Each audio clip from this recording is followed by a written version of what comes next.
अस्सलामुअलैकुम दोस्तों, मैं हूं जुल्किफ़ल ख़ान और आप देख रहे हैं बिन अकबर ट्रैवल्स का यूट्यूब चैनल। दोस्तों, आज की वीडियो बहुत ही अहम है क्योंकि ये वीडियो पिछली वीडियो की तरह हम वीज़ा फ्रॉड के बारे में लोगों को इन्फॉर्मेशन देने वाले हैं। ऐसे बहुत से लोग जो अपने वक़्त, पैसे और कागज़ात का ज़ाया कर बैठते हैं, नुकसान कर बैठते हैं। हमने ये सीरीज़ उनके लिए शुरू की है ताकि लोग किसी के बहकावे में ना आएँ और इन वीज़ा फ्रॉडियों से बचें, खुद भी बचें, अपने दोस्तों को भी बचाएं। तो हमारा जो आज का टॉपिक है, जो आज का मुल्क है, वो है कतर।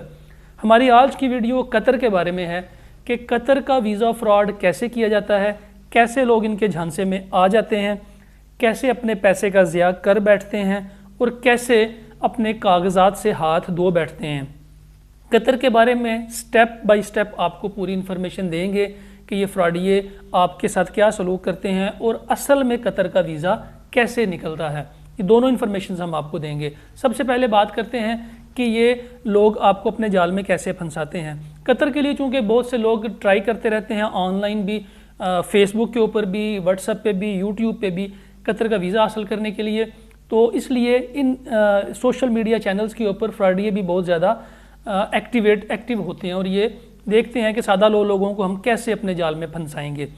तो सबसे जो आसान तरीका इनका ये होता है कि सबसे पहले ये आपसे रब्ता करते हैं, कांटेक्ट करते हैं, किसी ग्रुप में एक पोस्ट डालते हैं कि कतर की फ़लाँ कंपनी में इतने लोग चाहिए।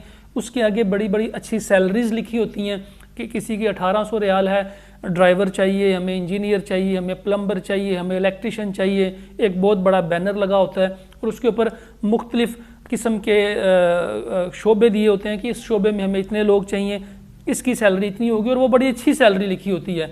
और वो सैलरी देख के हर बंदा सोचता है कि यार काश मैं भी इस कंपनी में काम कर सकूं और इस कंपनी में जॉब मुझे भी मिल जाए। तो होता क्या, नीचे इन्होंने अपना एक नंबर दिया होता है, व्हाट्सअप नंबर दिया होता है या फेसबुक का एड्रेस दिया होता है या किसी भी कोई सोशल मीडिया का रेफरेंस दिया होता है कि आप यहाँ पर हमसे रब्ता करें।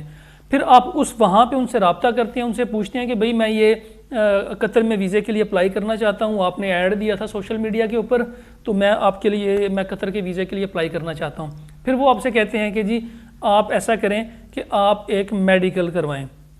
वो आपको मेडिकल की तरफ लेके जाते हैं ताकि आपको लगे कि मेरा प्रोसेस जो है वो बिल्कुल ठीक हो रहा है। वो फिर आपको एक मेडिकल सेंटर का एड्रेस देते हैं और कहते हैं कि जी वहाँ से जाके आप मेडिकल करवा लें।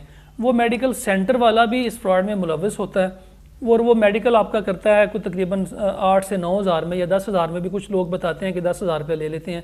वो 1500-2 हज़ार का मेडिकल होता है जो 8-10 हज़ार में वो कर लेते हैं। मेडिकल करने के बाद वो आपसे कहते हैं कि जी आप अपना मेडिकल हमें सेंड करें, व्हाट्सएप पे सेंड कर दें या ईमेल कर दें या फ़लाँ एड्रेस पे हमें अपना मेडिकल सेंड कर दें। आप अपना मेडिकल सेंड करते हैं, उसके बाद वो एक जाली सा वीज़ा बना के आपको भेज देते हैं कि ये जी हमने आपका वीज़ा अप्लाई कर दिया इस कंपनी के अंदर, अनकरीब आपका वीज़ा निकल आएगा, इसलिए आप तकरीबन 20 से 25 हज़ार रुपया जो अप्रूवल के चार्जेज़ हैं वो हमें भेज दें ताकि आपका वीज़ा फर्दर प्रोसेस हो। आप वो अप्रूवल देखते हैं, उसके ऊपर कंपनी के लोगो शोगो लिखे होते हैं, तनख्वाह लिखी होती है और लिखा होता है आप ये काम करेंगे, इतनी देर तक काम करेंगे, और उसके बाद फिर वो आपसे पैसे मांगना शुरू कर देते हैं। आप कहते हैं मेडिकल तो करवा लिया, चलें अब पैसे भी दे देते हैं। आप 15-20 हज़ार इनको और दे देते हैं। जब आपके मेडिकल के पैसे भी चले गए, 15-20 हज़ार रुपये आपने अप्रूवल का भी भेज दिया, उसके बाद फिर ये आपको एक जाली वीज़ा बना के भेजते हैं कि जी ये आपका वीज़ा है और आपका वीज़ा अब निकल आया है, हम आपको ये वीज़ा काट के दे रहे हैं ताकि आप हमें पैसे दें और हम आपको ये वीज़ा सेंड करें।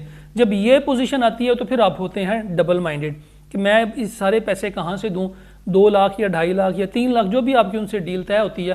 अब आप सोचते हैं कि जी ये पैसे मैं इनको कैसे दूँ, सामने तो ये बंदा है मौजूद नहीं है, ये किसी और शहर में या किसी और जगह बैठ के मुझसे पैसे भी मंगवा रहा है और मेरा कह रहा है कि वीज़ा भी आपका निकल आया। फिर आप डबल माइंडेड होते हैं। उस वक्त फिर ये आपको अपने जाल में मज़ीद फंसाने के लिए किसी 1-2 बंदे का रेफरेंस भेजते हैं कि ये देखें जी फ़लाँ बंदे का भी वीज़ा निकल आया, वो भी जा रहा है, ये देखें जी फ़लाँ बंदे की टिकट है वो भी जा रहा है। इन लोगों का, इन फ्रॉडियों का ना कोई दफ्तर होता है, ना इनके पास कोई लाइसेंस होता है काम करने का, ओवरसीज़ का या ट्रैवल एंड टूर्स का, और ना ही इन बंदों का कोई स्टाफ होता है।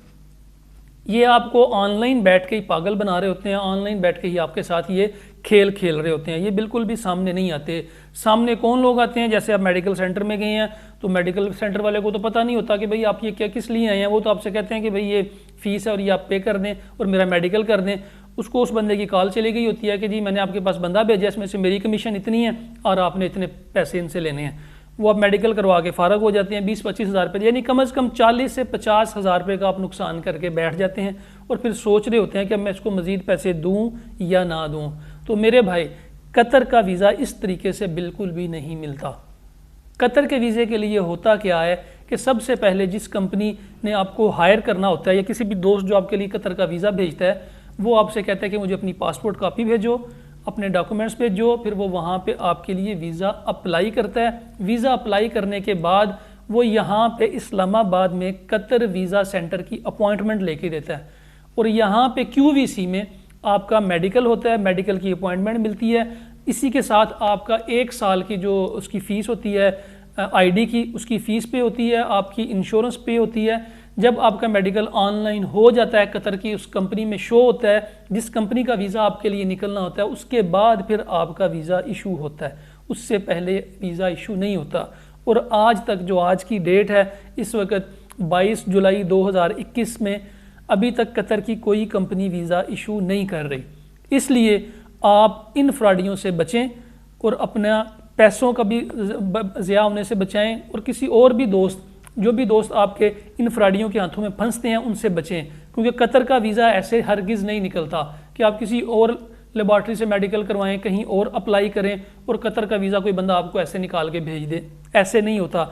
कतर वीज़ा सेंटर वाले ही आपका मेडिकल करते हैं, वहीं पे आपकी फ़ीस पे होती है और ऑनलाइन ही आपका वीज़ा इशू होता है और ऑनलाइन आप वीज़ा चेक करते हैं, उसको वेरीफाई करते हैं। कतर का वीज़ा चेक करने का तरीकाकार क्या है वो भी मैं इसमें लिंक की डिस्क्रिप्शन में डाल दूंगा कि आप आराम से कतर का वीज़ा भी चेक कर दें, ताकि आपको पता चल जाए कि ये वीज़ा वेरीफाइड है, जेन्युइन है या फेक है। वेरिफिकेशन में भी 2 नंबरी हो सकती है। 2 नंबरी कैसे हो सकती है? किसी और बंदे का जेन्युइन वीज़ा का वीज़ा नंबर आपको लगा के वो आपको दे देता है। जब आप वीज़ा नंबर चेक करते हैं तो वो शो हो रहा होता है सिस्टम में कि वाकई इस नंबर का वीज़ा मौजूद है, लेकिन वो आपका वीज़ा नहीं होता, वो किसी और का वीज़ा होता है।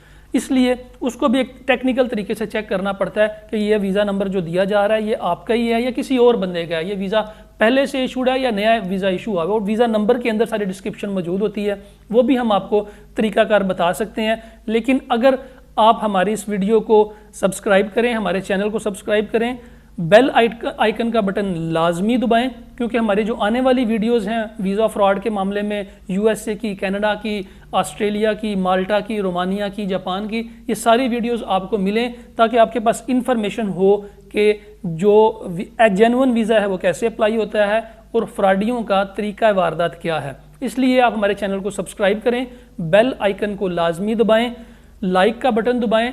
और अगर कतर वीज़ा के बारे में आपके पास मज़ीद कोई सवालात हैं या आपका कोई दोस्त इनके चुंगल में फंस चुका है और अपना वीज़ा चेक करवाना चाहता है, तो आप कमेंट्स में लाजमी कमेंट सेक्शन में जाएं, अपना नंबर दें और आप उसकी वीज़े की डिटेल्स दें। हम आपको उसके बारे में इंशाल्लाह मुकम्मल मालूमात दे देंगे। बहुत शुक्रिया। अपना और अपने साथ रहने वाले लोगों का ख्याल रखिएगा। मुझे दें इजाज़त। अल्लाह हाफिज़।